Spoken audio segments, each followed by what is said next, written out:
Penyelidikan IPA. Pernahkah kalian memperhatikan temanmu? Misalnya, mengamati tinggi badan, warna kulit, hidung mancung, mata sipit, dan berapakah massa tubuhnya. Semua kegiatan ini disebut dengan penyelidikan ilmiah IPA. Penyelidikan ilmiah IPA melibatkan sejumlah proses yang harus dikuasai antara lain sebagai berikut. Yang pertama, proses pengamatan, yaitu proses menggunakan panca indera, termasuk melakukan pengukuran dengan alat ukur yang sesuai. Pengamatan dilakukan untuk mengumpulkan data dan informasi. Yang ketiga, proses membuat inferensi, yaitu merumuskan penjelasan berdasarkan pengamatan. Penjelasan ini digunakan untuk menemukan pola-pola atau hubungan antar aspek yang diamati dan membuat perkiraan. Proses yang ketiga yaitu mengkomunikasikan. Mengkomunikasikan hasil penyelidikan baik lisan maupun tulisan. Hal yang dikomunikasikan termasuk data yang disajikan dalam bentuk tabel, grafik, bagan, dan gambar yang relevan. Manfaat belajar IPA. Dengan mempelajari ilmu pengetahuan alam akan memberikan beberapa manfaat kepada kita.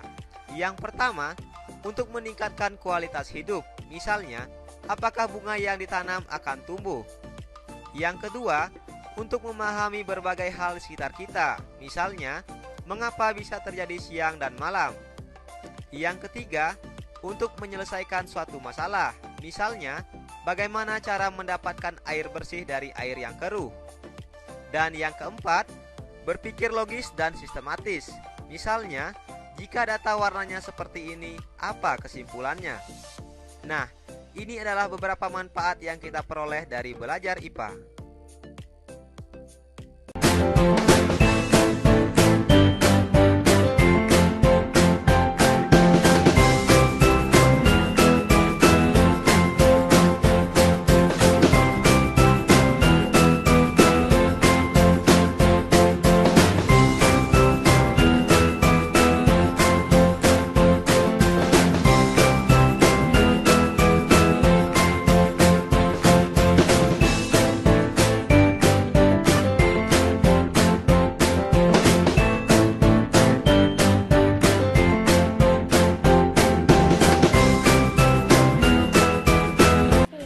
Yang pertama, fisika yang mempelajari tentang unsur-unsur penyusun alam dan gaya yang bekerja di dalamnya. Selanjutnya ada juga ilmu kimia yang mempelajari mengenai penyusunan dan perubahan zat-zat.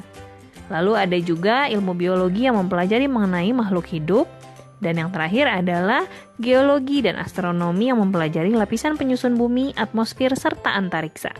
Selanjutnya, kita akan belajar mengenai pengukuran. Apa itu pengukuran?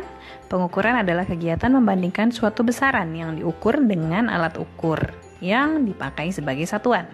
Sementara besaran sendiri apa? Besaran adalah sesuatu yang dapat diukur.